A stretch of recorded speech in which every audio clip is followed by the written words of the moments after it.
Some breaking news is now coming in. The Indian Army has released a statement on the situation at the line of actual control with China, and the Army has said that both sides were engaged in discussions to de-escalate the situation in Ladakh.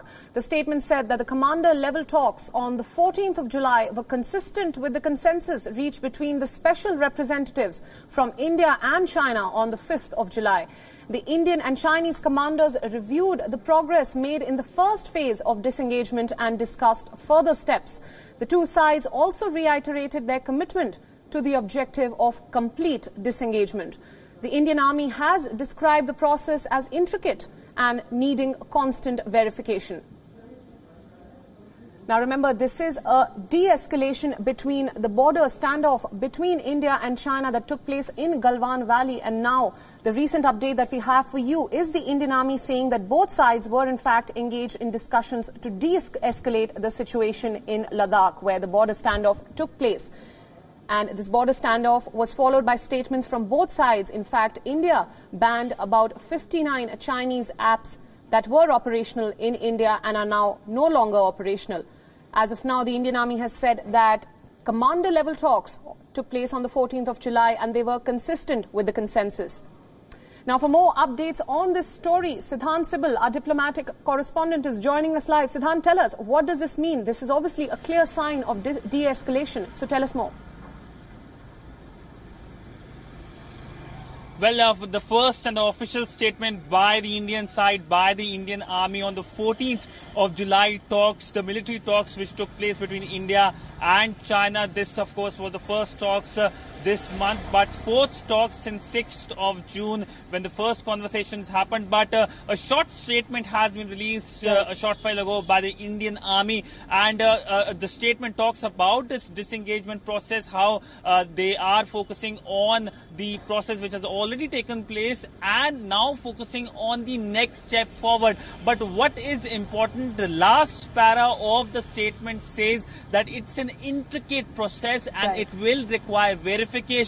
The fact that the Indian Army has mentioned verification shows that there is a cautiousness this time dealing with the Chinese, because last time after the 6th of June talks, the Chinese went against the consensus and that led to the violent face-off on 15th of June. So by and large, the Indian Army confirming that disengagement has happened and progress is on, steps are being taken by both sides. Right. Now, Siddhant, as you rightfully mentioned, that this is obviously an intricate process, which is also what the government has highlighted, and the government is being cautious in dealing with China. And of course, over the last few weeks, we've seen reactions and retaliation from both sides, with India also banning 59 Chinese apps.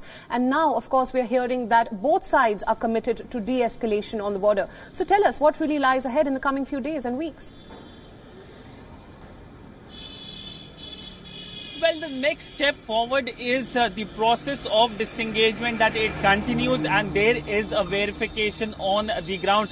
That is the emphasis of the statement by the Indian Army. We know the Chinese have already reacted. Yesterday, the Chinese Foreign Ministry spokesperson reacted, but that was a generic statement talking about the positive aspects that both sides have agreed and continue to engage to diplomatic and military means. We know that on diplomatic side as well, both sides have been engaging. There were talks last week, the latest rounds of diplomatic talks, but by and large 4 rounds of conversations have happened at the military level, 3 rounds last month, and progressively there has been an increase in the time period, because we know that on 14th of July when talks took place, the talks ended at 2 a.m. Indian Standard Time, that's 4:30 a.m.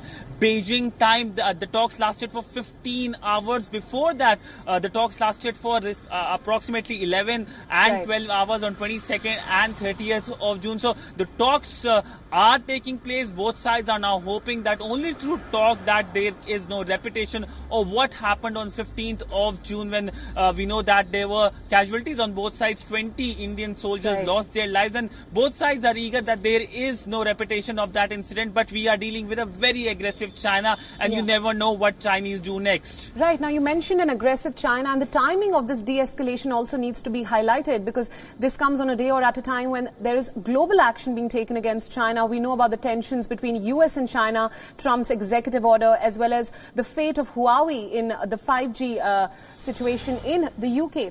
And obviously now this news of de-escalation. So can we also talk about the timing of this?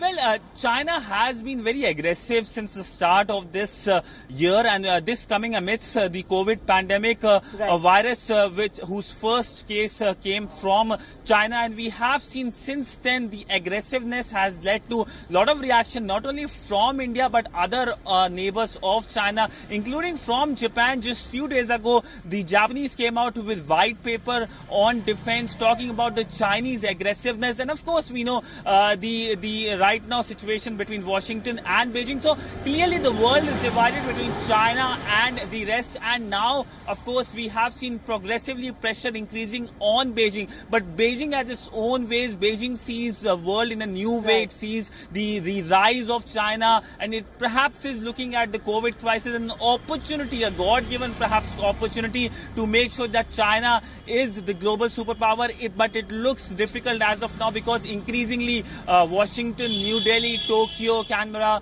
and other countries are coming together. We know yesterday only India-EU summit took place, and clearly if we look at the wordings of both the EU leadership and the Indian Prime Minister, they specifically emphasized on the need that democratic nations should come together. Right. Siddhant, thank you so much for joining us this afternoon and for all your inputs on this story. We'll come back to you for more as this story develops.